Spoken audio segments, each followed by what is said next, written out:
날마다 솟는 샘물과 함께하는 오늘의 큐티 시간입니다. 9월 2일 금요일, 오늘의 말씀은 사사기 1장 11절에서 15절 말씀입니다. 거기서 나아가서 드빌의 주민들을 쳤으니 드빌의 본 이름은 기럇세벨이라. 갈렙이 말하기를, 기럇세벨을 쳐서 그것을 점령하는 자에게는 내 딸 악사를 아내로 주리라.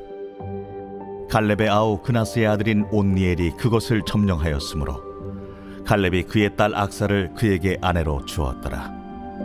악사가 출가할 때에 그에게 청하여 자기 아버지에게 밭을 구하자 하고 나귀에서 내리매 갈렙이 묻되, 네가 무엇을 원하느냐? 내게 복을 주소서.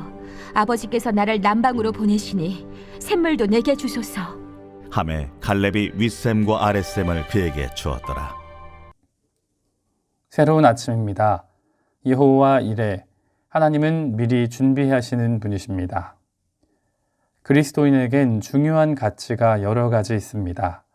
대표적으로 갈라디아서 5장에 기록된 성령의 열매인 사랑과 희락과 화평과 오래 참음과 자비와 양선과 충성과 온유와 절제 등을 생각해 볼 수도 있겠고, 고린도전서 13장과 데살로니가전서 1장 3장에 기록된 믿음, 소망, 사랑의 가치를 중요하게 생각해 볼 수도 있을 것입니다. 그 중에 오늘 우리는 사사시대의 한 부부를 통해 믿음이라는 가치를 생각해 보고자 합니다. 믿음은 다른 종교와 기독교를 구분하는 유일하고도 독특한 가치입니다. 타 종교는 많은 정성과 노력, 희생과 고행이 있어야 구원을 얻는다고 말합니다.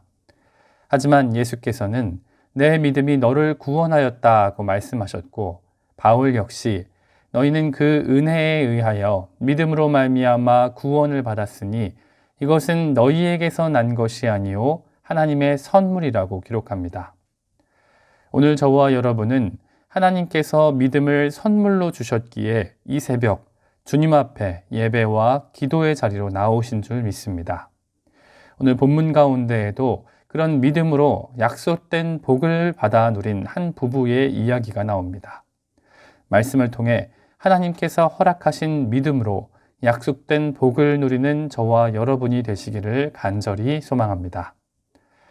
그때에는 이스라엘의 왕이 없었으므로 사람마다 자기 소견에 옳은 대로 행하였더라. 사사시대를 특징짓는 이 말씀은 사사기에 반복하여 등장합니다. 여호수아가 죽은 이후 이스라엘 백성은 약속의 땅 가나안의 남은 땅을 정복하는 가운데 이스라엘 민족 전체에 영향을 미칠 만한 특별한 리더십을 갖지 못했습니다. 그래서 학자들은 여호수아 이후 사무엘상 9장까지의 시기를 사사들의 시대라고 부릅니다. 사사란 히브리어로 쇼페팀이라고 하는데, 이는 재판하다, 다스린다 라는 뜻을 지닌 샤파트라는 동사에서 비롯된 단어입니다. 사사들은 자신이 속한 지역을 중심으로 산발적으로 활동하며 각 지파가 대적의 손에서 구원받을 수 있도록 하나님께서 세우신 지도자들입니다. 사무엘과 그의 아들들을 제외하고 사사기에는 12명의 사사가 기록되는데, 그중 대사사는 온니엘, 에훗, 드보라, 기드온, 입다, 삼손까지 6명이고, 소사사는 삼갈, 돌라, 야일, 입산, 엘론, 암논까지 6명입니다. 대사사와 소사사는 특별히 크고 작은 일을 해서 구분된 것이 아니라 성경에 기록된 분량을 따라 나뉜 것입니다. 사사기는 서론, 본론, 결론으로 구분할 수 있는데, 서론은 1장과 2장, 본론은 3장부터 16장, 그리고 결론은 17장 이후입니다. 우리가 아무런 생각 없이 사사기를 읽다 보면 사사기가 연대적으로 기록되었다고 생각할 수도 있습니다. 하지만 학자들은 서론과 결론이 여호수아가 죽은 후 얼마 되지 않은 시기라고 간주합니다. 그 이유는 사사기 20장에 기록된 비느하스 때문입니다. 민수기 25장에서 여호와의 질투심으로 시므온 지도자와 미디안 여인을 죽여 이스라엘의 연병을 그치게 한 엘르아살의 아들 비느하스 말입니다. 만약 본론에 이어 결론이 연대기적 순서로 기록되었다면 민수기 때부터 사사시대 말까지 비느하스가 살아있는 것이 나이 계산이 맞지 않기 때문입니다. 그래서 우리는 사사기 본론인 3장에서 16장이 개인적이고 점진적으로 확장된 이스라엘 지파의 죄악을 기록했고, 서론과 결론은 여호수아 사후 얼마 되지 않은 시기에 단지파와 베냐민 지파 등 이스라엘의 민족적인 불순종과 죄악을 광범위적으로 기록하는 것으로 이해해야 할 것입니다. 특별히 본문은 여호수아 15장을 반복하며 갈렙의 활약과 이스라엘의 첫 번째 사사 온니엘의 등장을 기록합니다. 11절에 기록된 드빌의 본래 이름은 기럇 세벨인데, 이를 문자 그대로 번역하면 책의 도시입니다. 즉 드빌 지역은 문물이 발달하고 사람들이 많이 왕래하며 문화가 꽃피운 도시였다는 것입니다. 그런데 그곳은 하나님과 상관없는 죄악의 도시였습니다. 갈렙은 이스라엘의 다음 세대 중 드빌을 점령할 사람을 위해 자기 소중한 딸 악사의 이름까지 동원했습니다.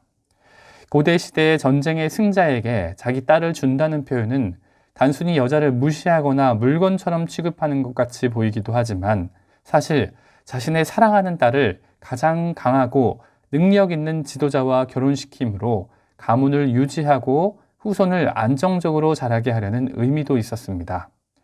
갈렙은 믿음으로 거룩한 전쟁에 앞장설 다음 세대의 용사를 자신의 가문 사위로 맞아들이길 원했던 것입니다. 13절을 보면 이에 따라 믿음의 용사인 온니엘이 등장합니다. 성경은 그런 온니엘이 갈렙의 아우 그나스의 아들이라고 기록합니다. 즉 온니엘은 갈렙과 같은 유다 지파이면서 동시에 친척이기도 한 것입니다.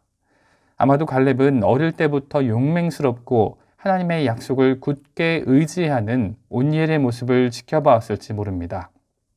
그리고 이제 온니엘이 장성하자 그는 용맹한 장수가 되어 갈렙의 약속과 하나님의 언약을 따라 앞장서서 유다 지파 전체를 이끌고 드빌을 점령한 것입니다.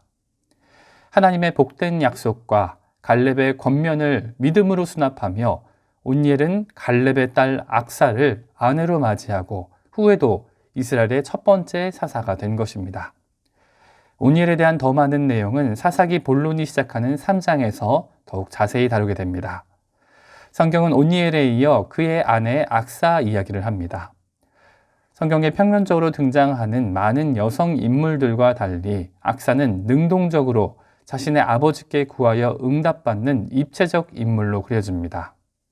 14절을 보면 악사는 자신의 남편 온니엘에게 아버지로부터 밭을 구하자고 말하고 타고 있던 나귀에서 내립니다. 그리고 아버지 앞에 선 악사는 메마른 남방, 즉 네게브 지역으로 가는 자신들의 가정을 위해 밭과 그 밭에 물을 댈 샘물도 구하게 됩니다. 악사는 자신과 가정의 이득과 만족만 위해 이를 구한 것이 아니었습니다.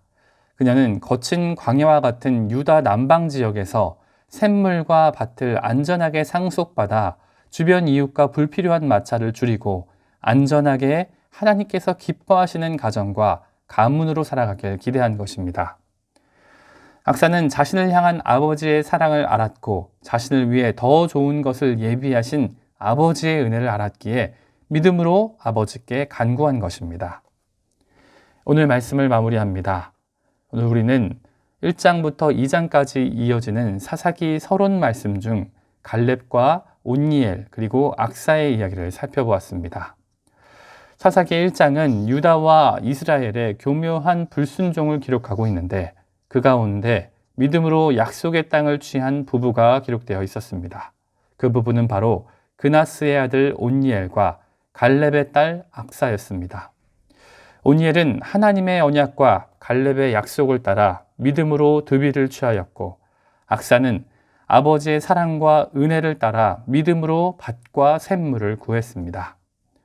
비록 사사시대를 살아가고 있었지만 온니엘과 악사 부부는 하나님께서 기뻐하시는 믿음으로 자신과 다음 세대를 구원할 방안을 마련했고 이스라엘의 왕들이 태어나고 메시아를 준비할 아름답고 안전한 처소를 유다 지역 가운데 예비할 수 있었던 것입니다.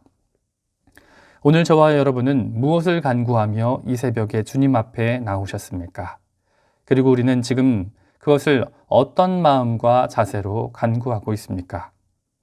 먼저 우리가 구할 것은 하나님의 약속을 따라 믿음으로 받는 구원의 복이 되어야 할 줄 믿습니다.